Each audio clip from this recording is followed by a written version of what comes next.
Federico, we are back with another episode of App Stories. How are you today? I am doing fantastic. Happy Automation April, John. It's upon us. It's starting. It's happening. Here it is. It's April 3rd. It's Automation April. Well, for the App Stories Plus listeners, they will get this on April 2nd.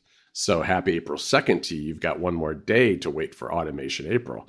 Did you know, Federico, that App Stories Plus listeners get extended ad-free versions of this show? I didn't know about that. Yes. Yeah, that's something that you and I figured out and set up all on our own. And it's, it's true, of course. You can go to appstories.plus where you'll find all the details and can sign up. And, every week we do a segment at the start of the show that covers all kinds of things, behind the scenes at Mac Stories, the latest things that we're testing and working on and that sort of stuff. And today, Federico shared his thoughts on a whole bunch of different wireless earbuds and some AirPods Pro tips that he's been using to replace the standard ones that come with the AirPods Pro 2 in the box. So that was our segment today, which was a lot of fun. So if you enjoy the show, I think you'll probably enjoy App Stories Plus even more. Just go on over to appstories.plus where you have two options. You can sign up to subscribe to App Stories Plus, which would be great, but you could also sign up for a Club Mac Stories Premier membership, which gets you not just App Stories Plus, but all the extra stuff we do for Club Mac Stories Plus members. Things like our Discord, as well as special columns that Federico and I do, discounts on apps and services, and a whole lot more. All right, Federico. Before we get to shortcuts, I do want to mention that we're dedicating Automation April to the memory of Alex Hay, Yes. who recently passed away after a battle with cancer. We have written about this on the website. I wrote a story that we posted last week.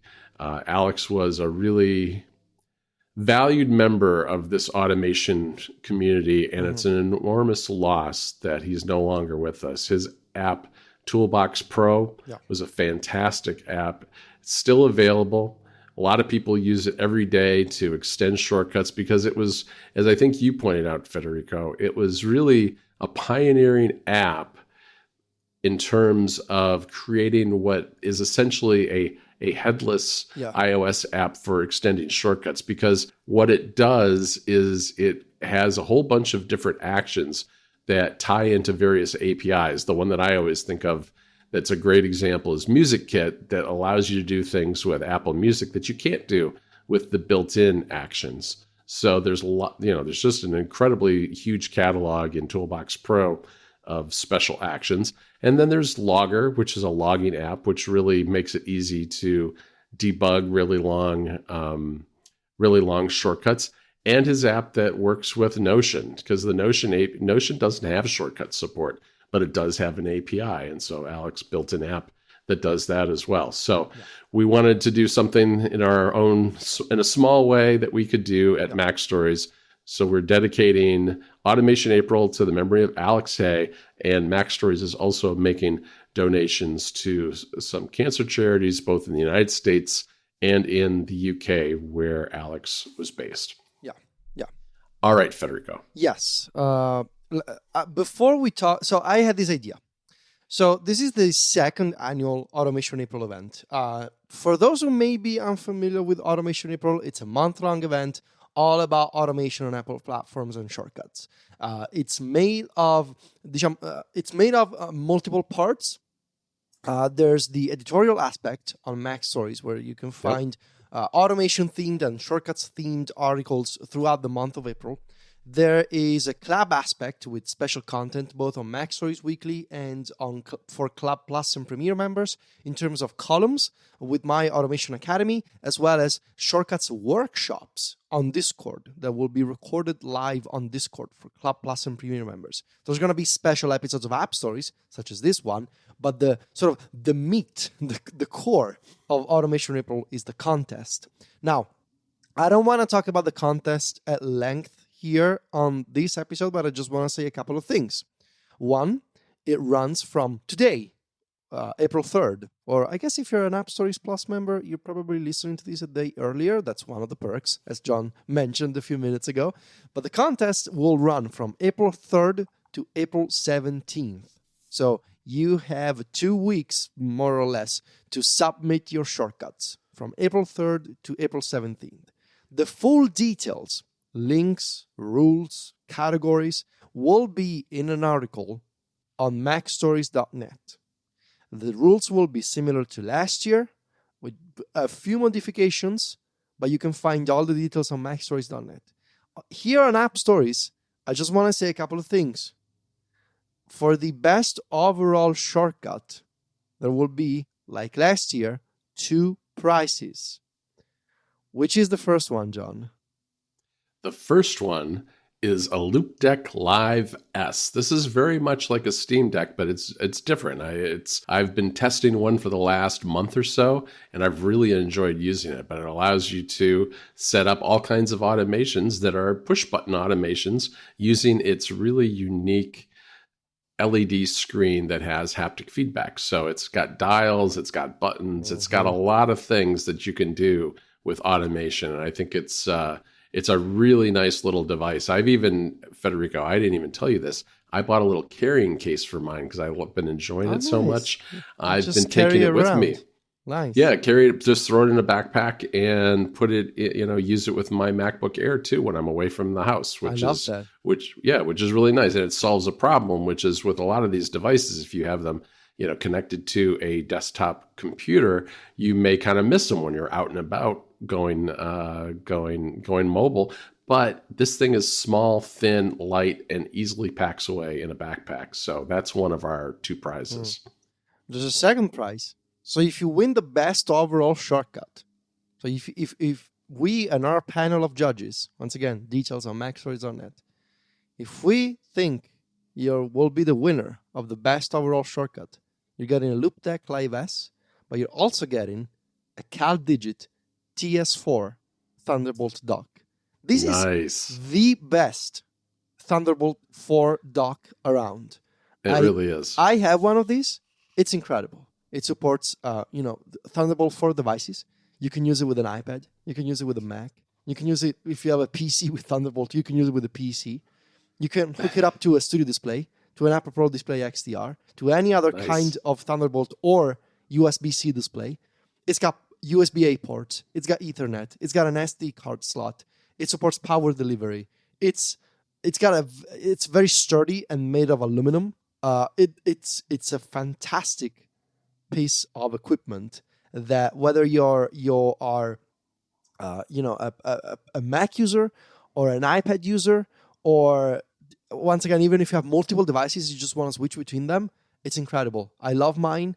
And once again, this will be the prize in addition to a Loop Deck Live S, a CalDigit TS4 Thunderbolt dock. Best overall shortcut winner for the Automation April contest from today, April 3rd, to April 17th for your submissions. Check out the rules on macstories.net, and very cool. Good luck and have fun.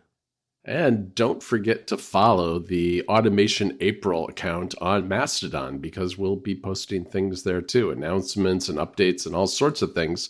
We fired that thing up last week. We moved Automation April off of Twitter.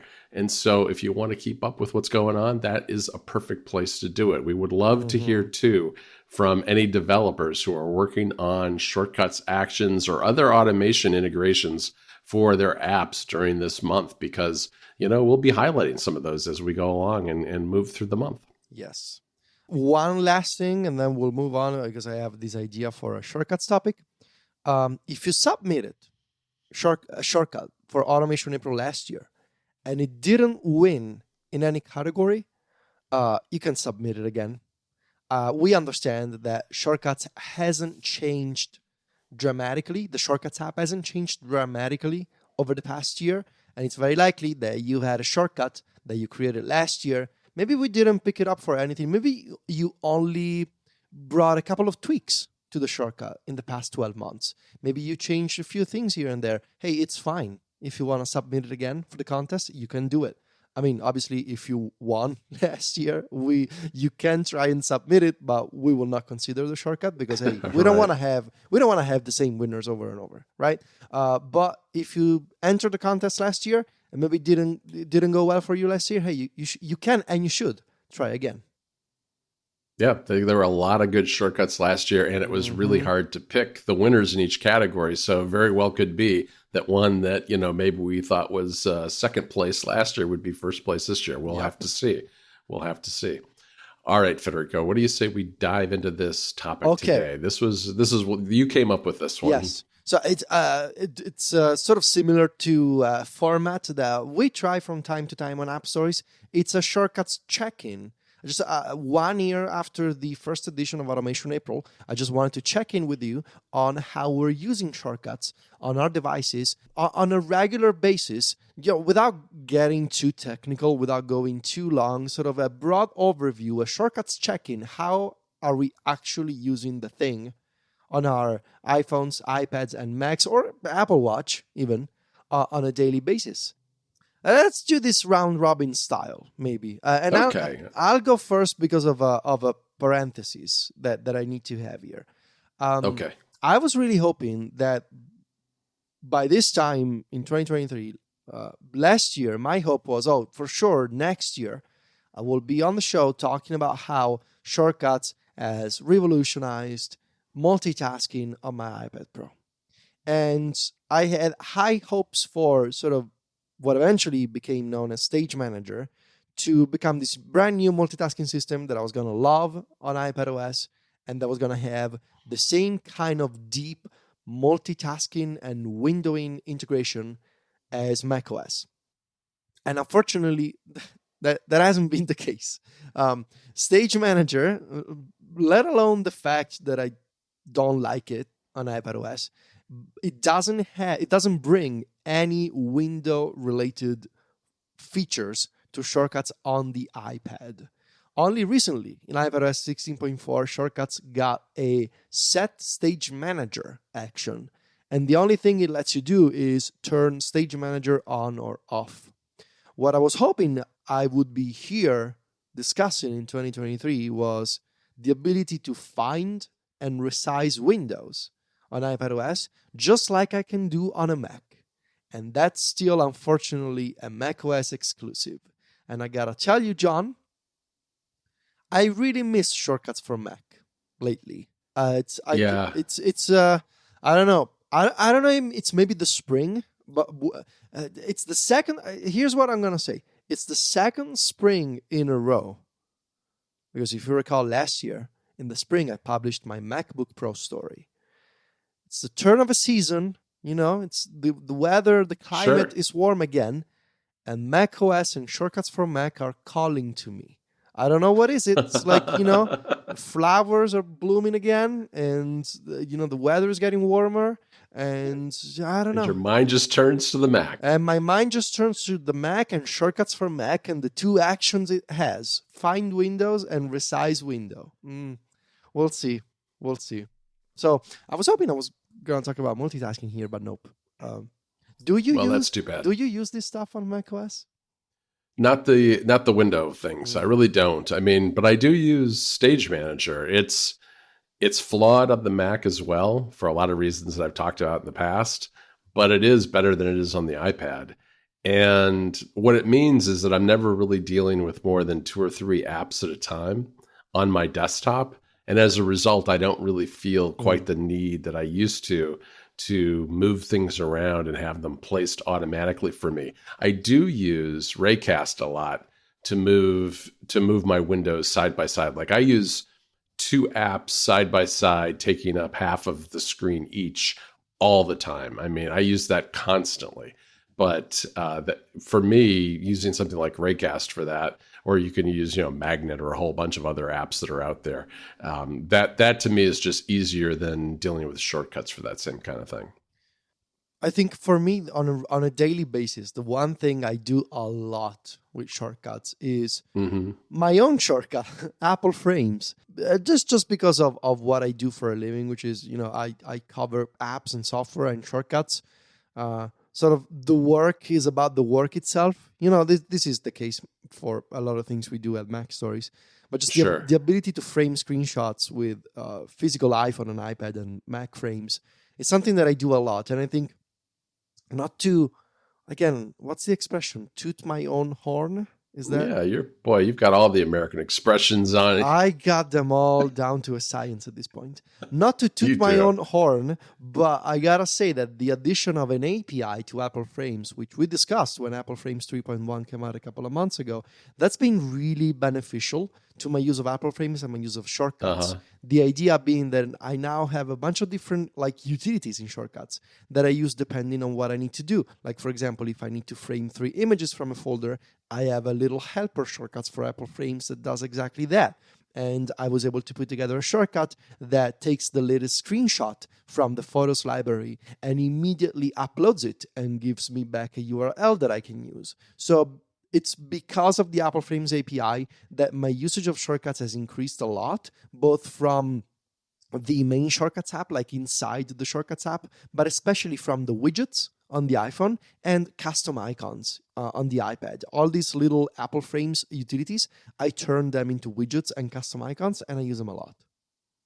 Yeah, I mean, it won't surprise you to probably hear that I do the same thing. I mean, Apple Frames is really the few times in the past that Apple Frames has been broken for some reason, or for maybe a particular hardware frame. It's always been probably the most frustrating shortcuts issues that I have. Sorry and glad to hear that. Yes, because it is absolutely critical to everything that I do, and I use it. I mean, not every day, but boy, it's awfully close to every day. Let me share with you though, Federico, another image shortcut that I use, and I use it only on the Mac, and it is set up as a quick action, which is one that I call Super ML. This is taking advantage of Pixelmator Pro and the fact that you can up-res images using their machine learning technology.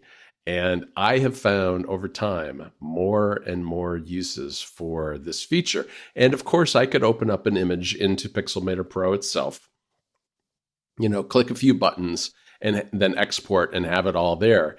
But what this shortcut lets me do is that if I already know that I've got this image and it's just too small for some reason, I can just select it in the Finder, choose the quick action, select my Super ML shortcut, and maybe 5 to 10 seconds later, I've got a bigger image. It does take a little bit of time because it's doing a fair amount in the background there, but it just saves it right back to the same location, and I can then upload it, to our Mac Stories image CDN or whatever I want to do, and I've got it right there. So that's been a really handy little one to have over the last year or so. That's very nice. I will follow up with, so you mentioned a very particular use case for shortcuts. So a third-party app that you run as a quick action in Finder.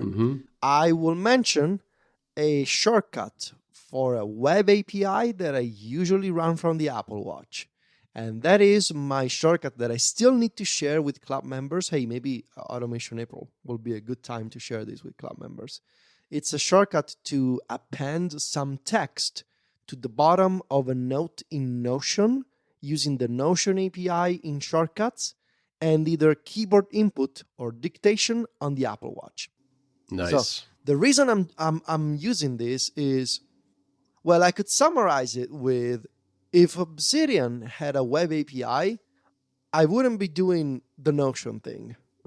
Yeah. The thing I realized about myself, and I'm still very much torn about this. Like, am I the kind of guy who likes to use Notion? After this 3-month experiment, what will happen? Who knows? I don't know. We'll see where the wind takes me. But I realized that, especially since I got an Apple Watch Ultra, I liked the ability, I liked the thought of, I'm walking the dogs or I'm doing whatever inside the house, and an idea strikes me and I want to save it, like immediately save it. And it needs to go into my note-taking app. But on the Apple Watch, that's impossible to do if you're an Obsidian user, because Obsidian doesn't have like a web API. It doesn't have an API endpoint somewhere on a web server that says, hey, send some text to this URL, and you will find that text in a note Right. in your vault later. It's funny because it's very much web-based in terms of the technology. Yes, I find that funny, honestly, that it's so web-based but doesn't have a web API. Right, but it's saving locally and then syncing to your other instances of Obsidian. It's not going to the internet first. Exactly. Like if you want to save something in Obsidian, either you touch the document in the local file system, so you directly modify a .md document in Finder or in iCloud Drive, or you need to open Obsidian. And that's impossible to do on the Apple Watch. Both cases, like the Apple Watch doesn't have access to your file system, and there's no Obsidian for the Apple Watch. And so these all took me down this path of like, okay, maybe, wouldn't hurt to try to separate my notes from my articles. And so keep using Obsidian because, you know me, I love Obsidian. I love all my plugins, all my little tools that I built for Markdown stuff. But maybe keep my notes in Notion. And with Notion, I can have sort of this like global capturing system, right? That is all web-based, which means I can use it from anywhere. And one of the ways that I use it is this shortcut, which is very simple. I will probably need to detail in the Automation Academy how it works, because it does have a few advanced things with sending JSON content to the Notion API, which I will need to explain. Imagine that, John. It's not a post request. Usually, with web APIs, you have GET requests, you have post. Right. This is a patch request. It's a different type Really? Yes. It's a patch request to append some text as a new block, as they call them in Notion. And it works fine with the Apple Watch in standalone mode with a cellular connection. Say I'm walking the dogs, I don't have the iPhone with me, the shortcut runs on the Apple Watch standalone and sends via 5G, 4G, whatever the Apple Watch is using connection directly to the Notion API. Oh, that's great. I might have to try that and give it a shot myself, because I have been using a shortcut that I think is based on what you originally did with shortcuts when you were doing a dashboard note in Obsidian, or maybe what you did for WWC last year, which appends a note to a particular section of a weekly note that I keep in Obsidian. Yes, I did that. Right. Yes. I'm not really a daily notes person. I'm not like a journaler or anything like that, but I do find it useful to have one note dedicated to each week of the year where I can kind of organize my week outside of my task manager and drop bits of text that I need throughout the week. And so one of the sections of that note at the bottom is a section simply called ideas. And when something occurs to me, like it does with you with Notion, I have a shortcut that will append that text to Obsidian. But the problem is, and I've tried different things like, maybe if I, at the end of the shortcut, open up the Obsidian app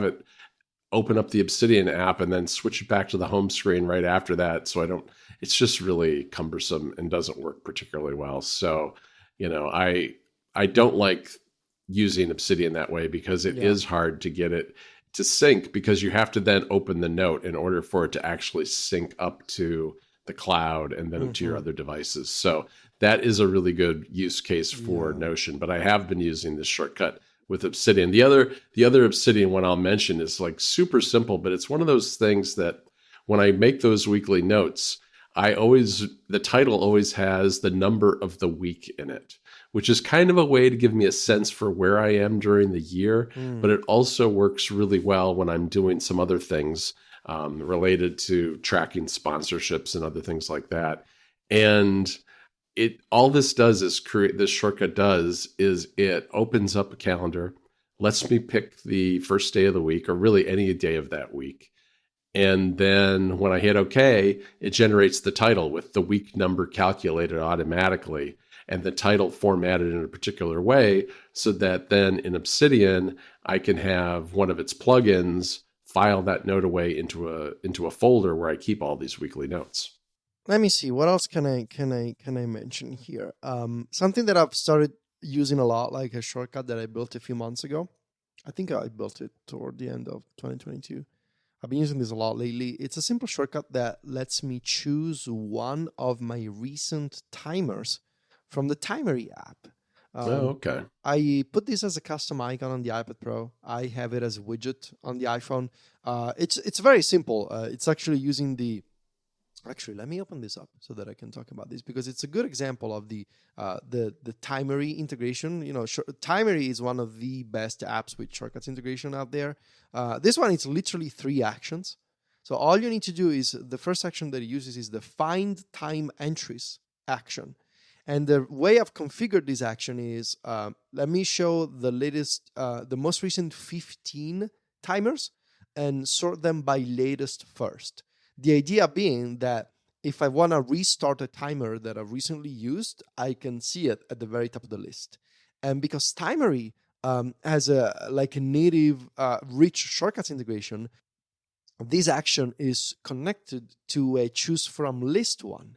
And when you choose these recent timers from a list, it's a nice visual list with the color of the timer next to the name. Nice. That's one of the things that developers can do in shortcuts, but regular shortcuts users like me cannot do. Have a color, like a little color glyph in a list. I cannot do that, but Joe Ribar, the developer of Timery, can. Because that's what you can do. Oh, that's great. Yeah. That's great, because you would probably end up using emoji or something like that if you didn't have that. I think that's a really important point, Federico, because you mentioned that that's just a really simple shortcut. Yes. And the reason that it's simple and short is because Joe Ribar has done such a good job creating these shortcuts actions that allow you to kind of program all the options right into one or two actions without having to jump through a lot of date calculations or other math that you might have to do to get these in the order that you would want. The developer has done the work up front. It looks simple to you, but it's nothing but simple under the hood. Exactly. Because after this, so it's like find time entries, choose from list. After this choose from list, the last action in this shortcut is start time entry. And all the parameters in the start time entry, so the project name, the description, the tags, the workspace, all of these pieces of metadata, they are properties of the timer variable. So because developer Joe Ribar put all these properties inside the data that each timer passes to shortcuts, later I don't have to do, get the project from this timer, get the name of this timer. Right. I don't need to do all of that. It's all implicit, contained in the variable returned by Timery. And so that saves me a lot of time. And when you look at the shortcut, you just see 3 actions. Super simple. This is a perfect example of the kinds of shortcuts that people can submit, for example, in the best everyday shortcut category for the Automation April contest. It's kind of it's 3 actions, but it's so useful and I use it so much. It doesn't have to be complex to be useful. Let me hit you with another one kind of along the same lines as that theme, which is one for recurring tasks that is built with things. I love what you've done with this one. I remember this All right. one. So, people who have listened to this show, and I'm sure connected as well, are aware that I think that you and I, Stephen Hackett in particular, and I know Mike too, don't like the way that things handles recurring tasks. That's an understatement. Right? Because the problem is, and this, I don't want to go down this rabbit hole, but basically if you set up a recurring task, there's no good way to check it off early. And the problem with most of my things that I do is that they don't really have hard deadlines, and I can do them early, which is good. If I can get to something before it absolutely needs to be done, I will. And so I like to check things off early. So what I've done in things to get around that is I've created a shortcut that automatically runs using a personal automation every Sunday afternoon when things are kind of quiet and I'm not usually working. It will run and it will generate something like 8 or 9 different tasks for the week for me on particular days. And what's cool about it and what's similar to the Timery actions is that things actions have all these parameters and options that you can set up front. So if I have, for instance, a club task every week that says assemble weekly, I have a project for the club. And if I go to that project, you'll see a bunch of like one-off tasks for the club that are kind of at the top. But I also use things heading feature, which separates those kind of one-off things from the things that I do every week, like assemble weekly. So when this gets generated, because that is an option in the parameters for the things create task or create to do action, I can specify which heading it goes under, not just which project or list, but the actual heading it goes under. And I can specify the day that it's due. I can do all these different things. And so this shortcut really is just a long list of create to do actions that are similar, but each one of them is set up a little differently depending on what kind of task that is and whether I have it, what project I have it under, whether it's under a heading, and all those kind of different little nuances. But I don't have to go in and create these every week. It's all generated for me automatically at like 3 p.m. on a Sunday afternoon. Very nice. Very nice. Okay, last one for me. This one I also use a lot on a daily basis. It's called Share Menu. And this is kind of funny, but this is a shortcut to run other shortcuts. It all started because I put this one together last year. I think I've been using this for well over a year at this point. So I was missing how the old workflow. So we're talking almost 10 years ago. I can't believe it. Yeah, a long time. I was missing how the old workflow integration in the iOS share sheet used to work. So it used to be that you would find a single run workflow extension in the share sheet. And when you tapped it, you would see a colored grid of all the shortcuts that you marked for share sheet integration. Now, that's no longer the case, arguably for the best in shortcuts, because now every single individual shortcut can be its own action extension, which is great. However, I miss the colors. I miss the visual indicators. This is a broader problem that I have with the iOS share sheet, in which every single action extension has a monochrome black and white icon. Right. And I don't know, it's just me, but I find that, especially once that list gets very long with a bunch of shortcuts and extensions, it gets very hard to parse visually for me. It's not pretty or fast to glance at. So I put together a shortcut that runs some of my favorite shortcuts for the share sheet by using the built-in run shortcut action of the Shortcuts app. The trick for this shortcut, for Share Menu, is that it uses the Get My Shortcuts action to get a list of all my shortcuts, right? So these are returned by that action as native shortcut items. Then I filtered that list. So imagine it gets a list of 400 shortcuts. Then I filtered that list so that it says, only show me shortcuts that have these 10 names, like, I don't know, Apple Frames, upload images, link post in Obsidian, publish to WordPress. Like, imagine 10 to 12 shortcuts. The list gets filtered. And because these are shortcut items, when at the end of the shortcut I choose one from a list, you know what it has next to the name? Its own colored icon. Right. So that when I tap Share Menu, whether I'm in the App Store and I want to save an app in Obsidian or in Trello, or I'm in Safari, or I'm in Photos and I want to do something with an image or a photo or a screenshot, when I run Share Menu, I get a nice list with my most frequently used share sheet shortcuts, and each one has its own colored icon next to the name, which I find much, much easier and prettier and, just faster to use. That's great, Federico. Let me close out with another simple one, which is based on a relatively new app called HyperDuck that lets you send Hyperduck. your Nice. yes. This is this is the cousin of Cyberduck. Are they related? I guess so. It allows you to send URLs to your Mac. It's incredibly simple, but it solves a really interesting problem, which is I think it's just too hard to control your Mac with your iPhone or iPad. And yes, I could SSH in and do things like that, but HyperDuck just lets me use URL schemes. So sure, I could send just a URL to a web page and it will open in Safari, but I can also do things like send a URL scheme that will sleep my Mac, which I do now. I've got it set up to do that, and it's a good one to have on my widget on my iPhone home screen when I leave the house or something. What I would really like to do is to tie this to a home automation, but that is really not possible. But yeah, I've been sending URL schemes to my Mac to do various things, and sleeping my Mac is one of my favorites. Very nice.